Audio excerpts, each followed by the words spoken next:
When I first met my friend, Raquel Teseño, I was living in New York. We were both working at the same organization teaching Spanish together.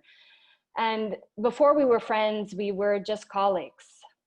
We were colleagues when she invited me to join a mindfulness workshop she was teaching that was entitled Be Joy in Action, to which I did not attend.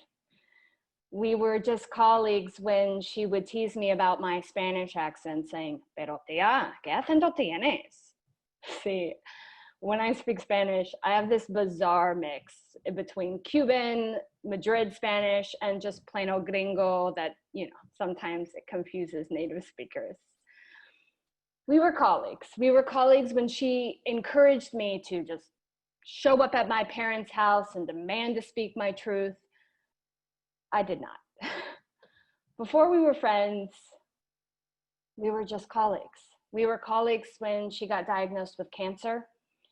And we were colleagues when I accompanied her to her first chemo treatment in Manhattan.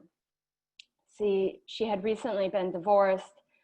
And when I found out she was going alone, I offered to go with her. And she accepted. And we waited all day to be seen by anyone. And by all day, I mean all day, sunrise to sunset. And by the time we were taken to a room and explained the procedures, she ended up crying in my arms and refusing treatment. But what stands out in my memory of that day, more than how our healthcare system failed her, is the interactions that we've had with the chaplains while we were in the waiting room. See, at the time, I was still very bitter and very angry. And I had been 10 years out of the closet, 10 years losing my faith, 10 years without community, and 10 years with strained family relationships, 10 years scoffing at any religious or even spiritual person. So at that moment, I actively hated every single one of those chaplains. I was thinking, like, how dare they? How dare they pretend to know what to say? How dare they act like they know what she needs? They don't even know her. Raquel was Buddhist, and none of those chaplains were Buddhist. But when I asked her if this bothered her, what seemed to me to be some sort of show, she responded to me in a way that I couldn't even understand at the time.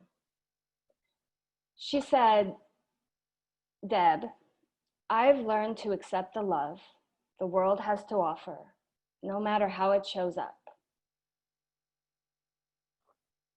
Looking back for a long time, I thought about that mantra in reference to the chaplains, in reference to the nicely packaged boxes they had to offer her. And I thought about her grace towards them. But if I'm honest, at the time I hardly knew her either. We were just colleagues. And she accepted my presence as the love that I had to offer. And her grace extended towards me and my bitterness. Accept the love the world has to offer, no matter how it shows up. The following week, Raquel, she sold most of her things, and I helped her pack up what was left. And she moved back to País Vasco, where her family is, and where her healthcare would be free. And we became friends over WhatsApp. And she continued to make music and teach meditation. And before she passed at age 40, she proceeded to have 2 different lovers and write a children's book entitled, I Am Always Okay. I've learned to accept the love the world has to offer, no matter how it shows up. This mantra that she's gifted me with, and that I now pass on to you, It's been with me for a long time now, and it's been with me as I've learned to accept the love my family has to offer. Above all the disappointment and beneath all of the pain, there is a lot of love. Imperfect, yet abundant love.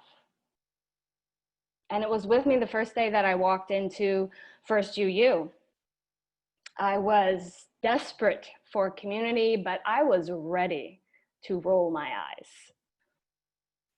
I think of it often when someone or something is not quite what I had hoped. And I've especially thought of it lately during COVID-19 pandemic, during a time when the brutality of white supremacy is on the forefront of all of our minds. And I've been asking myself, how? How do I accept the love the world has to offer when the world has so much violence, inequality, and suffering? Sometimes it's hard to even see the love the world has to offer, much less accept it. How do we avoid from sinking into despair? How do we not open ourselves up to more hurt? How do we set healthy boundaries while we accept the love the world has to offer? I've also been asking myself, why? Honestly, why should I accept the love the world has to offer when justice has yet to be realized, when systems are still designed to oppress, when many of our family members will not be celebrating our wedding with us? I mean, isn't it anger that drives us to action? Is it not anger that demands dignity and respect? Isn't it anger, not love, that sparks change? These are not easy questions with easy answers. And I do imagine that there are as many answers as there are people in every moment that we exist. But we must ask them and we must grapple with them. So I challenge you today to think about, how are you accepting the love the world has to offer, no matter how it shows up in your life? And why are you choosing to do that? Why is it important to you? I've been thinking about this a lot, and I wish I could ask Raquel. I wish I could call her up and ask her how and why. So I've been looking through different books and different articles to try to find different information to guide me, and I found two quotes that I'd like to share with you all today. The first is from Thich Nhat Hanh, a Zen Buddhist monk, peace activist, in Calming the Fearful Mind, a Zen Response to Terrorism. He writes, "The kingdom of heaven is like the blue sky. Sometimes the blue sky reveals itself entirely. Sometimes it reveals half of itself. Sometimes just a little bit of blue peeks through. And sometimes none at all.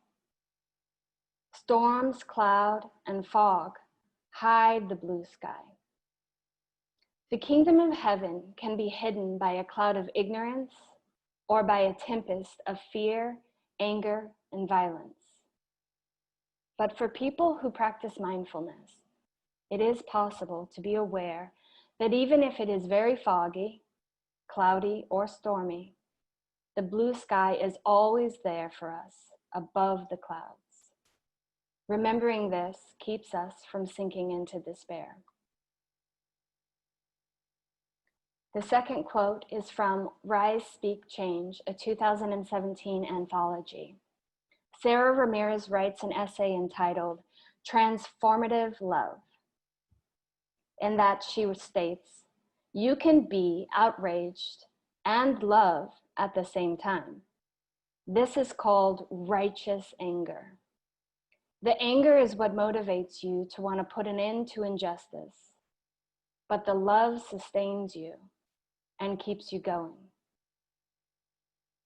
May we all know that the kingdom of love is there for us, above the clouds. May we accept it, no matter how it shows up. May we be sustained to continue the fight for the dignity and worth of every human being. May it be so, and amen.